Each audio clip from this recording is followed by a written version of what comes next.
Welcome friends, I'm Black Flag Civilian, and nylon kit from China is actually pretty good these days. That said, in this video we're not crossing oceans for Chinese clones of American nylon. Instead, we're digging into the past for US military surplus kit that stands up in the present day. And by the way, I'm not here to tell you about the TAPS rig. There's plenty of other videos about that warlock.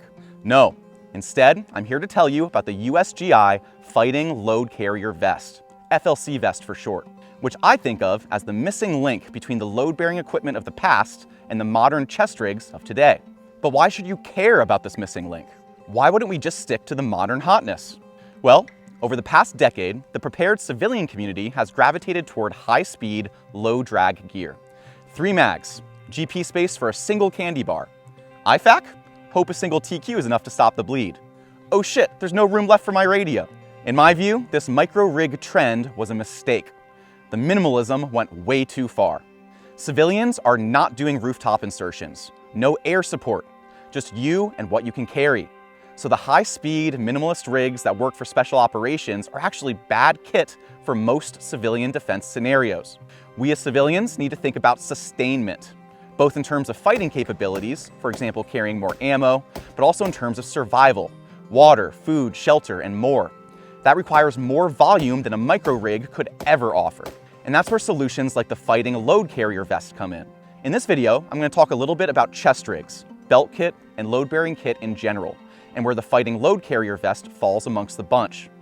I'll show you how I set up my FLC vest, talk about what the design gets right, and why vest kit might actually carry your combat loadout better than more modern rigs, especially as a civilian. And nothing is all roses, so I'll touch on a few of the potential negatives of the FLC vest before we wrap up with some takeaways.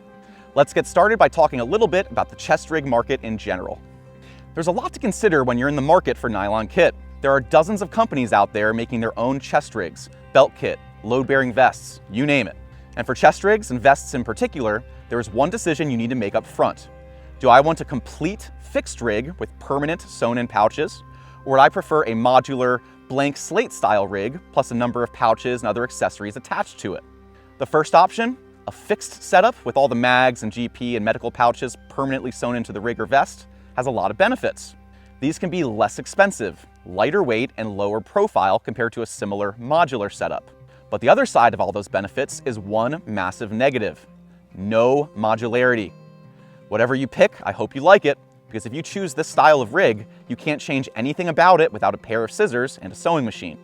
For those of us with mild to moderate OCD, we don't want to choose the rig closest to what we're imagining in our heads. We want the exact rig that we're imagining in our heads.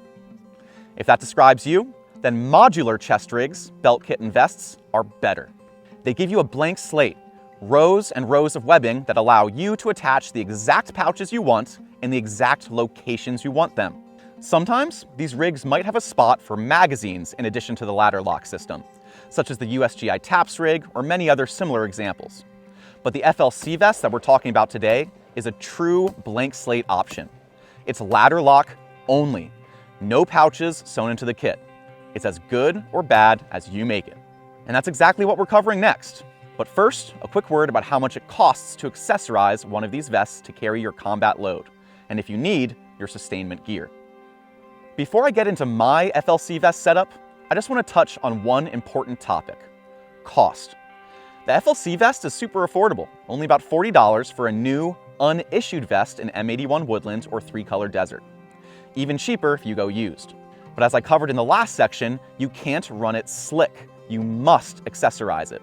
And for all the accessories I talk about today, there are expensive upmarket options and budget downmarket options. If you want some really clean American-made nylon for every mag, every GP, every radio pouch, you can have that. But those items can cost $30 to $80 a pop. Or you can embrace used, Mil-Surp, or Chinese-sourced tactical nylon. These pouches are more in the range of $10 to $30. You won't have the luxury of being choosy. You might have to sacrifice matching camo. You might have to sacrifice that $60 perfect pouch you found. Some of this stuff might be heavily used Mil-Surp, but you can realistically get everything you need for around $100. Maybe less if you're utterly unconcerned with looking drippy. And you'll see in the next section, but I opted for a little bit of both. I paid a premium on some of the gear that would normally go in the front portion of a chest rig, Most of these pouches came from Midwest Armory, which along with Bee's combat systems are great companies for mid-priced but high-quality US-made tactical nylon, in my humble opinion. For my sustainment kit, the higher volume pouches that go around the sides and the back of my vest, I filled it out with Grandpa's tried and true Mil-Surp saw pouches. I'm a-okay with not having Gucci everything, but I do value having matching camo. And these M81 saw pouches helped me accomplish that on the cheap. These give you all the space you need for your patrol gear, extra layers, night vision, shelter, your drone or other specialized gear. It's like an assault pack on your waistline. And there's a real benefit to that. Backpacks can interfere with the way that you sling and carry your rifle. The shoulder straps, and especially load lifters if you have those, can make carrying your rifle surprisingly uncomfortable. So there's a genuine comfort bonus to this sort of belt-level sustainment gear. And hey, if you do need the extra volume of a ruck, you can still rock one of those in combination with the FLC vest. It can accommodate that. That said, personally, I don't love that setup. If you have a shorter torso, like me, the back tends to rest on your sustainment pouches. Just another example of the importance of actually putting your gear on and getting out there for hikes. Every body is different, so you can't rely on internet comments to understand your gear. You have to use your kit to suss out the issues and solve them. Next, I'm going to show you how I set up my vest, and more importantly, why I set it up that way.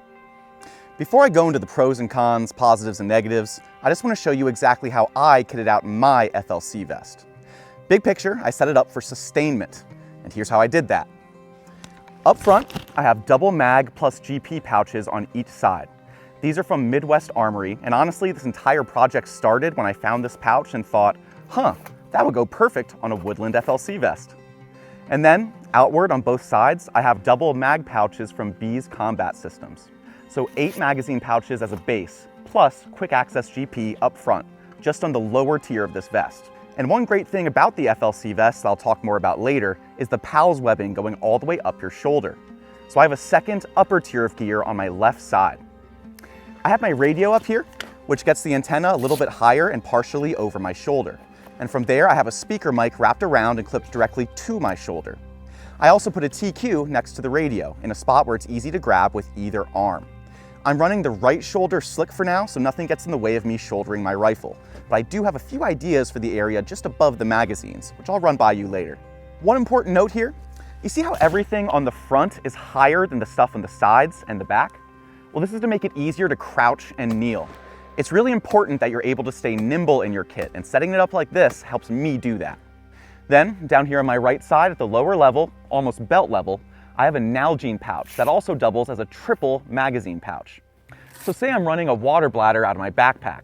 I can either throw more mags in there for 11 mags in total, or instead I can toss in some mission essential kit like a thermal monocular or peanut M&Ms. And on my left side, I have a small saw pouch filled with medical. I'd prefer to have something with a Velcro tearaway feature so it isn't stuck semi-permanently to the vest, but I was trying to be at least a little bit budget conscious when I was putting this thing together, and something had to give. My local Mil-Surp shop has them for about $20 out the door. And finally, around back, I have large saw pouches. These are pretty hefty and can hold a lot of volume of stuff. I was able to fit 3 back there with my 32-inch waist, but folks in the 36 to 38-inch waist range can probably fit 1 more pouch of their choosing. I'll be honest, these sustainment pouches are my least favorite part of this rig. They do the job, but the buckle system is difficult to open and close with one hand. Something with either more structure or maybe a zipper system will give you a better quality of life. Okay, now that you've seen how I set up my FLC vest, I'm going to talk about the positive and negatives of this product and vest kit in general. Here are some reasons the FLC vest might be the right option for you. First things first, we have to talk about comfort. It doesn't matter how good a chest rig is in theory, if it rubs your shoulder blades or your rib cage raw, or if it puts all of its weight on a tiny, narrow area on your shoulders, then every step you take in your kit is going to be pain. And this is one area where the FLC vest excels. The strap system is simple. It's just 3-inch webbing. There's no padding, but you don't miss it because the load is spread so evenly across your entire shoulder area. This is something I'd like to see adopted more widely in load-bearing gear. In my experience, wide straps are better than padded straps. Another cool thing about the FLC vest is just the sheer amount of PALS real estate on this thing. Most chest rigs have enough space for one solid row of accessories around your core, but the FLC vest has pals going all the way up your shoulders. This gives you space for a whole second row of gear. As you can see, I put my radio and an extra tourniquet up here on my left shoulder. This frees up space for more mag pouches and GP on the lower level. I leave my right shoulder free because that's where I shoulder my rifle most often, and I don't want anything making that motion awkward. But I did order a small GP pouch, which I intend to put just above the mags here. It's coming from the UK though, and I can't figure out how to pay the damn tariff, so I don't know if I'll ever actually receive it. Thanks, Obama. And if you want to make your setup extra modern, that spot is the perfect place to attach one of those horizontal phone pouches and run your ATAC. Another cool thing about the FLC vest is that it's an early split rig design.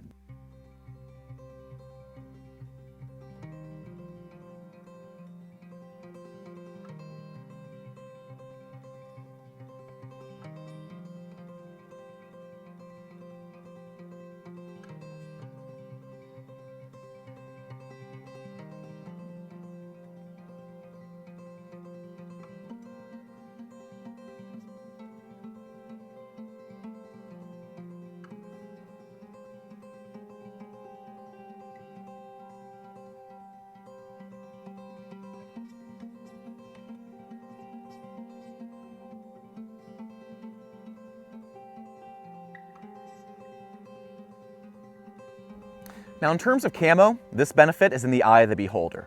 But most of these vests come in either M81 Woodland or 3-color Desert Camo. And if you live in the US, that's a good thing.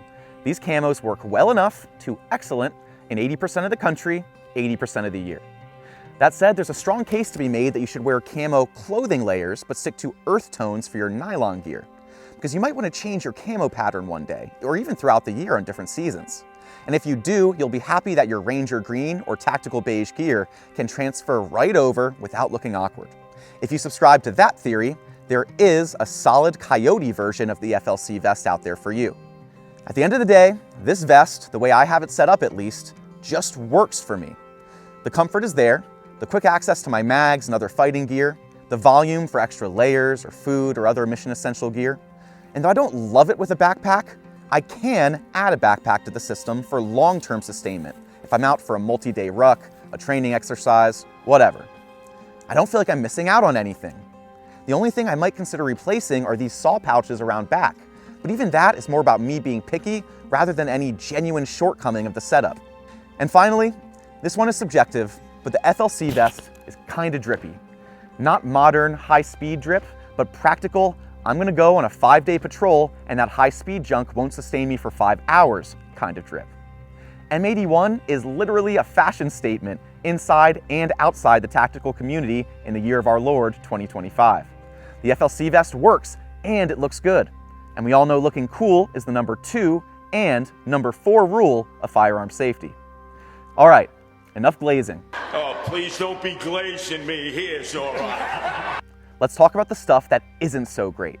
Because even though I like this thing, no piece of gear is perfect.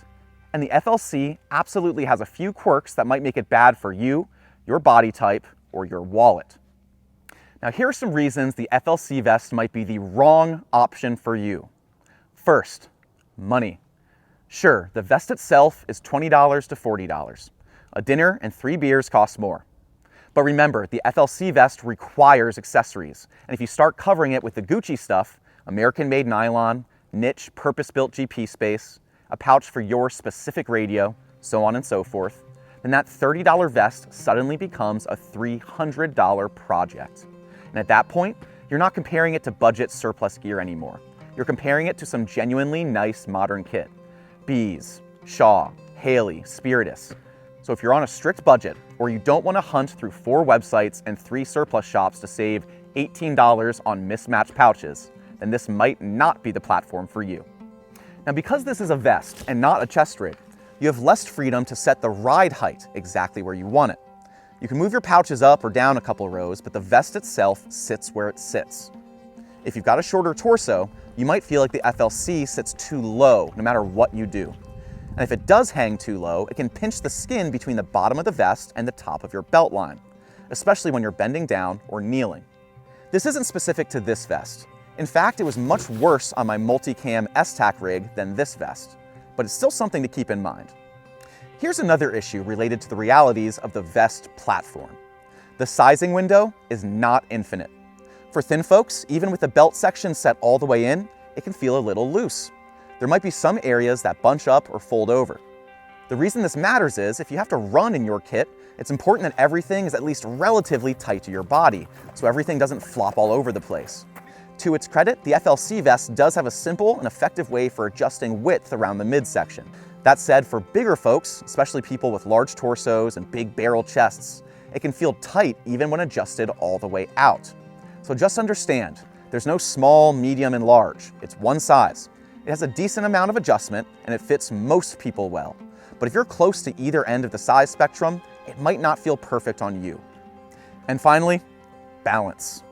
Chest rigs can get away with being front heavy because they sit higher on your chest and they're designed to hug your torso. The FLC is a vest, and if you run it with only front mounted gear, mags, GP, radio, all that, it can start to sag forward.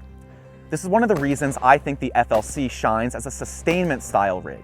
The bulkier gear in the rear saw pouches counterbalances the fighting load in the front. So if you've been thinking about running it minimalist, honestly, I don't think this is the best platform for you. And that's pretty much it for the negatives. The stuff on the positive side of the equation includes some bigger stuff, more important stuff. No piece of gear is right for everyone, but vest kit is better than people give it credit for. All right, let's wrap the whole thing up. I just spent the whole video talking this vest up, but the real question is, am I going to adopt it myself? Am I going to keep wearing this thing every trip out for the foreseeable future? No, I'm not. I'm a gun tuber with untreated ADHD and an intense special interest in tactical nylon. So I'm probably never going to stop experimenting with new setups. But I'm not selling this kit either.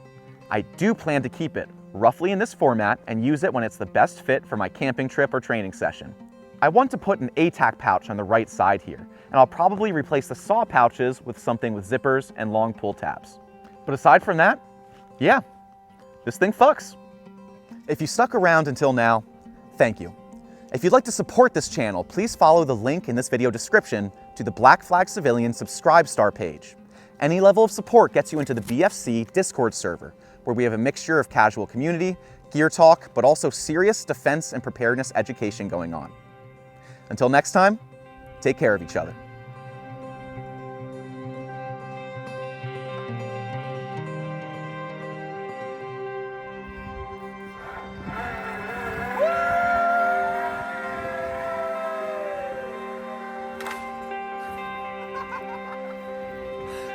This could be us, but you're not out in the woods.